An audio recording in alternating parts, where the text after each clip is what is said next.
Knowledge turbine के दोस्तों, आज हम आपको धूल मिट्टी या रेत के बारे में बताएंगे। हम आपको बताएंगे कि कैसे मिट्टी के छोटे छोटे ज़रात हमारी ज़िंदगी में बड़े बड़े असरात मुरतब करते हैं, यहाँ तक कि ज़िंदगी और मौत के भी। इन्हीं रेत के ज़रात के असरात को देखने के लिए साइंसदान सहारा डेजर्ट पहुँचे, जो दुनिया का सबसे बड़ा सहरा है और यहाँ सबसे ज़्यादा मिट्टी पाई जाती है।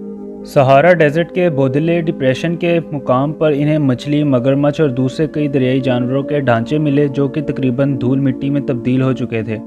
वहां मौजूद लोगों का मानना था कि हज़ारों साल पहले यहां एक झील हुआ करती थी। वक्त के साथ साथ वो झील सूखती चली गई और इसमें मौजूद मछलियाँ और दूसरे जानवर मर गए और बड़े बड़े फॉसिल्स में तब्दील हो गए।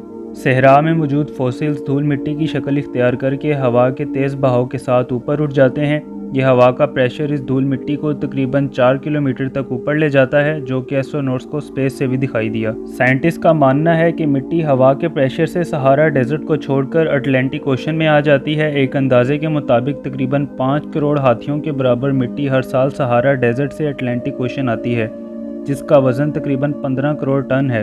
अब सवाल यहाँ ये पैदा होता है कि इतनी ज़्यादा मिकदार में मिट्टी का अटलांटिक ओशन में क्या होता है। इसको स्टडी करने के लिए साइंसदानों ने अटलांटिक ओशन का रुख किया। अटलांटिक ओशन का साइज़ बड़ा होने की वजह से सारे ओशन पर मिट्टी को जांच पाना मुश्किल था। इसीलिए बुइज नामी मशीन को हिकमत अमली से अटलांटिक ओशन पर 3 जगह पर लगाया गया, जो कि हवा से मिट्टी को वैक्यूम क्लीनर की तरह खींचती है।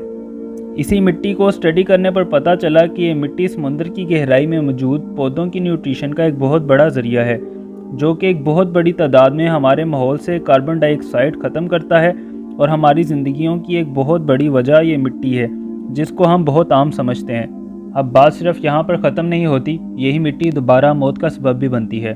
साइंटिस्ट का मानना है कि कुछ मिट्टी अटलांटिक ओशन को पार करके फ्लोरिडा गल्फ कोस्ट के मुकाम पर आ जाती है। एक अंदाजे के मुताबिक इसका वज़न तकरीबन 2 टन होता है।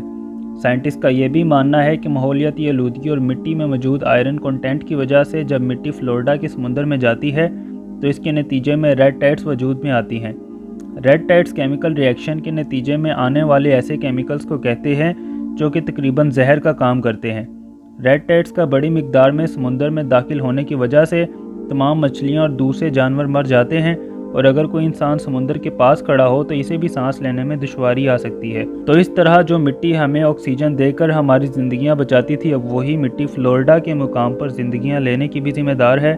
लेकिन फ्लोरिडा भी सहारा डेजर्ट की मिट्टी का आखिरी मुकाम नहीं है। सहारा डेजर्ट की मिट्टी अफ्रीका से अटलांटिक ओशन से फ्लोरिडा और फिर फ्लोरिडा से अपने आखिरी मुकाम अमेज़न रेन फॉरेस्ट में दाखिल होती है, जो कि ब्राज़ील में वाक़या है।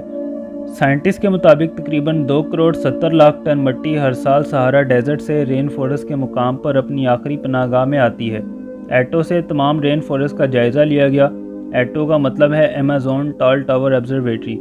ये साउथ अमेरिका का सबसे ऊंचा मुकाम है, जहां से सहारा डेजर्ट की मिट्टी को स्टडी किया जाता है।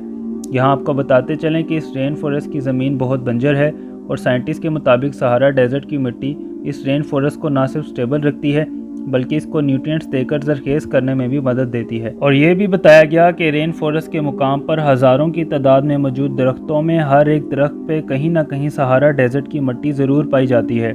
तो इस तरह बिल्कुल बंजर ज़मीन पर पड़ी मिट्टी हमें ऑक्सीजन देती है और ना सिर्फ जंगल की मिट्टी ज़रखेज़ करती है, बल्कि रेड टाइड से मौत का सबब भी बनती है। यहाँ आपको बताते चलें कि सहारा डेजर्ट ही सिर्फ मिट्टी का ज़रिया नहीं है। मंगोल से मिट्टी शमाल की जानिब उड़ती हुई कनाडा जाती है और आर्टिक आइस के मुकाम पर क़याम पज़ीर होती है। पैटागोनिया से मिट्टी उड़ती हुई जनूब की जानिब जाती है और अंटार्कटिक में क़याम पज़ीर होती है। शुमाली अमरीका से मिट्टी उड़ती हुई ग्वाडलूप के मुकाम पर जाती है। सहारा डेजर्ट ही की कुछ मिट्टी शुमाल की जानिब जाती है और बर्फ़ की शक्ल में यूरोप में गिरती है। तो अगर आप कभी बर्फ़ में स्कीमिंग करें तो समझ लीजिएगा कि आप सहारा डेजर्ट की मिट्टी पर स्कीमिंग कर रहे हैं। इसके साथ ही आज की वीडियो का इख्तिताम होता है। मज़ीद इस तरह की वीडियोज़ के लिए हमारा चैनल सब्सक्राइब करें। अल्लाह हाफ़िज़।